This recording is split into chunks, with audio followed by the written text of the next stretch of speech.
1 Samuel 5. When the Philistines captured the ark of God, they brought it from Ebenezer to Ashdod. Then the Philistines took the ark of God and brought it into the house of Dagon and placed it beside Dagon. When the people of Ashdod rose early the next day, there was Dagon, fallen on his face to the ground before the ark of the Lord.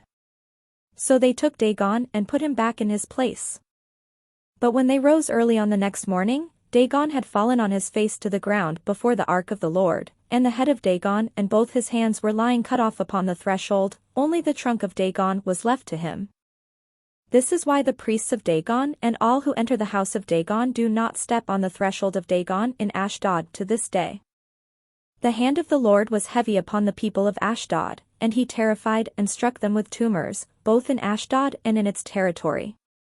And when the inhabitants of Ashdod saw how things were, they said, "The ark of the God of Israel must not remain with us, for his hand is heavy on us and on our god Dagon."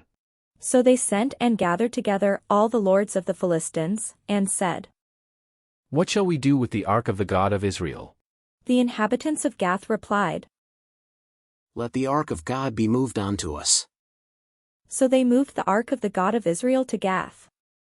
But after they had brought it to Gath, the hand of the Lord was against the city, causing a very great panic. He struck the inhabitants of the city, both young and old, so that tumors broke out on them. So they sent the ark of the God of Israel to Ekron. But when the ark of God came to Ekron, the people of Ekron cried out, "Why have they brought around to us the ark of the God of Israel to kill us and our people?" They sent therefore and gathered together all the lords of the Philistines, and said, "Send away the ark of the God of Israel, and let it return to its own place, that it may not kill us and our people." For there was a deathly panic throughout the whole city. The hand of God was very heavy there, those who did not die were stricken with tumors, and the cry of the city went up to heaven,